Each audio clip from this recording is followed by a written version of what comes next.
Hello again, everybody. Welcome back to Test Flight in the MiG-15. And in the last session, I kind of stopped right here at halfway through the engine start, kind of ran out of steam, had to take a break. And I'm coming back into the middle of the procedure. I restarted the mission, and I've started the aircraft up, and it's actually the MiG-15 that starts off right next to me just taxied. So it took maybe, 2 minutes to get to this point to catch back up. And I'm to the point where I'm pressurizing the cockpit and getting my ECS set up. Now, watch this gauge.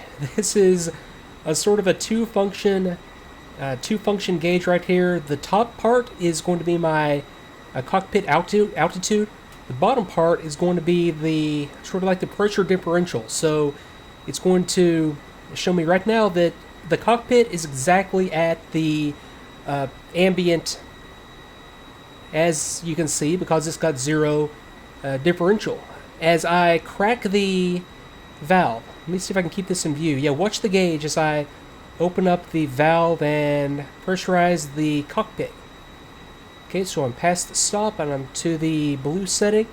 And now the valve, or the gauge that shows me the pressure differential between cockpit pressure and outside ambient air pressure, begins to rise. So now I have a pressurized cockpit. It's about, 0.3 kilograms per centimeter squared above ambient. So that's interesting. It's going to be neat to see how this works as I get up into a higher altitude. And I see I have the red band here, and that's going to mean that I have like a negative differential between the outside air pressure and the internal cockpit pressure. So if it's in the red, I know that bad things are going to happen, as I can hear the other MiG-15 start to take off. Where do you come from? I heard him run his engines up.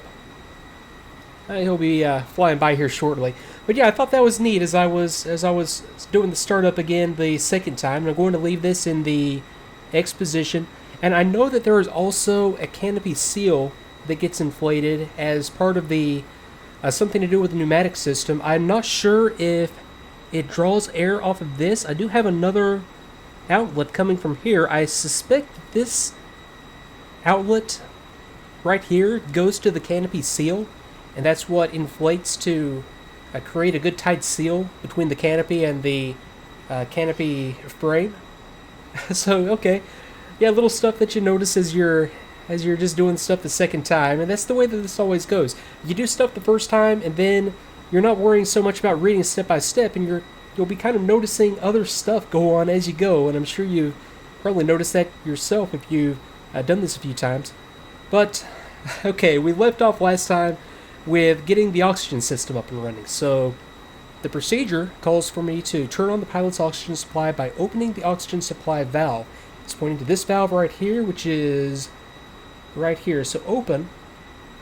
I'm going to assume it's counterclockwise. That would be a pretty standard thing. So I'm just going to open it full counterclockwise, and I believe that did what it needs to do. I have a flow meter up here that I don't think is going to be intended to do anything for me until I get above 2,000 meters. I think what happens is that this oxygen regulator automatically controls the flow. So yeah, let me go back to the schematic real quick, and I'll talk a little bit more about this. I'll be right back.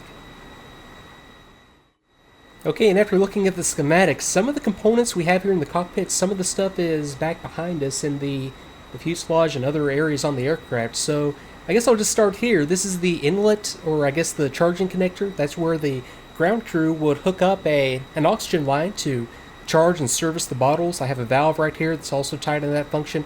And then the bottles themselves right here. So these are I'm assuming it's gaseous oxygen, not liquid oxygen, that would be stored in here. And goes through this valve, comes to another check valve. That's valve number 5, onboard supply valve. 6, 7, 8, 9, and 10. Now this valve that I'm pointing at on the schematic is right here. So that's where we are on the schematic. Attached to it, we have the cockpit pressure gauge that we see right here. And right now, it is at, showing me pretty much that it's fully charged, about 145 pounds per square centimeter. So that's that gauge. We also have another line coming off of this valve that goes up to a flow indicator that's right up here. Now this valve has two outlets. both of which go to what's called the oxygen regulator, KP14 oxygen regulator. Now that's this component right here. What the regulator does is it, depending on the altitude, it's going to automatically adjust the mixture of ambient air and oxygen that's being supplied by the system. So right now I'm at more or less at sea level, so this regulator is going to not really have any oxygen flowing at all until I get high enough that the regulator kicks in and starts to mix in oxygen into my mask. So back to that, let me say I had two lines going into the regulator. I believe that one line is tied into an emergency supply, the other line is just the normal supply, and the emergency supply line would be this one coming off of this sort of emergency flow valve. I could open this at any time to just feed in air, or I should say feed in oxygen. So if I open the valve, you can see that my flow meter just sort of starts to tell me that oxygen is flowing, although it's kind of in a weird way right now. So I can do that if I have fumes in the cockpit, or if I need to just go on oxygen because I suspect that part of the system is malfunctioning, or if I have smoke in the cockpit, fumes, or otherwise. Now, the other line, and this is the normal supply line that goes to the regulator, coming off of the valve right down here, and it's kind of a weird way. Okay, so it comes up here, and then it's this line that comes straight down. This is both the supply line and the emergency supply line. Comes into the bottom of the regulator, and then flows through here. I have a regulator, sort of like a shutoff valve for the regulator. This valve is open right now, and that's the setting that it needs to be in. If I close this valve, something interesting happens. That's the closed position, and you can see that my flow meter is flowing. So at this point, I'm not sure if that's the intended functioning or not, but it can be kind of misleading because that's not the position it needs to be. You're not supposed to have flow until you get above 2,000 meters. So with this open, it's going to automatically cycle air through this duct all the way around here and to this outlet, which right now has nothing connected to it, but this is where you would hook up your mask. So yeah, this duct comes around to this component. It's a KP15 parachute oxygen set, and then up to the mask. The mask, from what I've read, is assumed to be always in place. You're always breathing through your mask, so management of the oxygen system is going to be very important, because if you don't have oxygen coming through this in one shape or form, you're going to get hypoxic and black out, the way that it's modeled here in this aircraft. So that's where it would be hooked up, and really operation of the system is, from what I can tell, going to be completely automatic. All you have to do is open up this valve, but we'll see once we get into a little bit of a higher altitude exactly how this works, and see what kind of life we have out of the oxygen supply as we get into some higher altitudes. Okay, so that's the system. That's a good setup. All I have to do is open that up as the other MiG-15 taxis by. Okay, so let's go ahead and move on to the next step here, and I believe we're actually ready to taxi at this point, but I do want to look around the cockpit a little bit more just to see if there's anything else that I would hit. And normally what I would do, and I kind of did this as the first little quick look around the cockpit, is check that everything is in sort of like an off, safe, or normal configuration. And I think as we learn more about the systems, there might be some switches that we start throwing at this point that isn't called out in the manual or the procedures that we would just want to do right now because it makes sense to do so. But I think that would be mainly talking about the communications and navigation systems. But yeah, let me just go to the procedure and see what was next. So yeah, like I said, we're into the taxi. So at this point, I know that a lot of stuff has happened on the pneumatic system for the aircraft, pressurized air. I know that I've got my canopy seal inflated. I know that I have my brakes functioning, and you can see the lever right down here that I have mapped for the brakes. So if I depress the lever, you can see that these two gauges, these are tied into the left and right brakes on the my main wheels. If I go rudder left, you can see that the pressure for the right side goes down to 0. If I go rudder right, then the pressure for the left side goes down to 0. So it's just differential braking through that pneumatic system. The pneumatics are going to also tie into the gun arming controls. It's going to tie into the emergency flap and gear system. It's also going to tie into some other stuff. Let me pause for just a second and see if there's anything else to look at on the pneumatics, so I'll be right back. And just thinking about looking at the way the pneumatic system works, I have the schematic right here. I could probably go back to the manual and find a little bit more text in here, but I can make enough sense out of this that I think I understand the system well enough. It starts with these two bottles right here in the middle of the schematic. These are the main compressed air tanks that provide the compressed air for a pneumatic system. That's what a pneumatic system is. So we have air coming off these tanks that flows up through this line, through this pressure gauge, and this is the pressure gauge for the pneumatic system right here. It's at about 130 kilograms per centimeter squared right now. From there, it branches off to a cockpit fill valve, or a charging valve, and then comes down through a check valve to two other valves. So I have like a couple of valves that are right back here. I believe these are those two valves.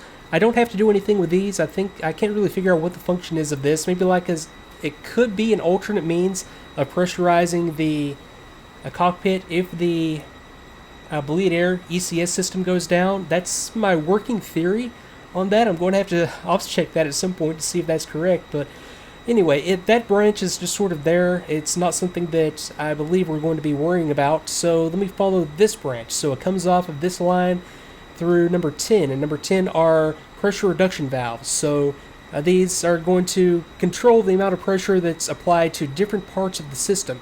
I'll follow the top branch up first through another pressure reduction valve, through the ECS flow control valve. So I think this is kind of a dual function. Like I said, I think this is the pneumatic line right here that goes to the canopy seal. And I think the way this works is that this valve controls both the pneumatic air pressure going to the canopy seal and the conditioned and ECS air that's going to the cabin environmental system that comes out along the canopy and down here at my feet. So I think it's a two-function valve right there. And you can see that it comes off of here, it goes down to the canopy seal and inflates it. So that's that branch. The other branch goes up to, down to, and splits off into two directions. The first direction goes to this component, it's number 24, and that's the gun reload receiver. And what's going to happen there is when I press either of these three buttons on the panel right here, it's going to apply compressed air to the proper component on the gun system to charge and arm either of the three guns. So that's that part of the system.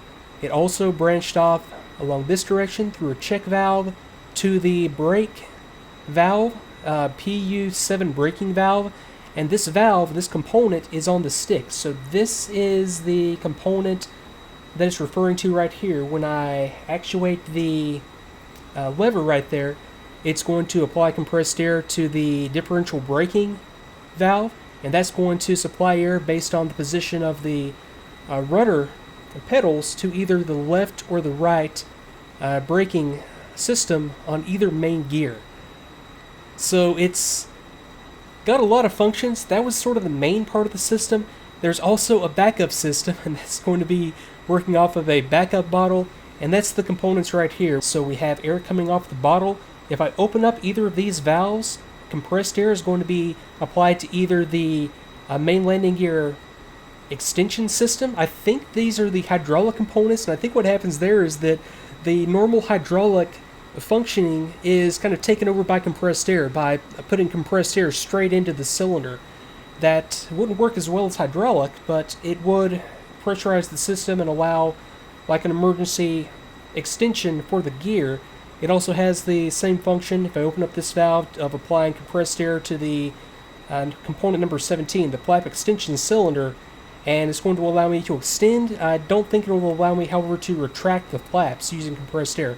So we're definitely going to off-check that as we get into the air and see how the rest of the system works. And at this point, yeah, lest I make this into a 50 video series, I'm just going to press on right now and play with the pneumatic system on my own at some point and just see what all happens here. I see a lot of detail built into this, but you know, it's something that is, and it's the case with all the DCS aircraft, there are so many little systems that are built into it, and you can tell that a lot of work went into it, but 99.9% of the time, you're not going to worry about any of this stuff. You're just going to, hit the G key or, extend and lower the flaps and not really think about how the components are working and, like the little details, like the pressure gauge down here that goes up as I got the differential going from the ECS, or this little gauge up here where the amperage jumps when you remove and apply power to certain systems. All those little things are happening here, and unless you know to look for them, sometimes it's just kind of unnoticed, I guess, in a lot of cases. Okay, so let's go ahead and move on to taxi and go ahead and figure out how to move this thing around.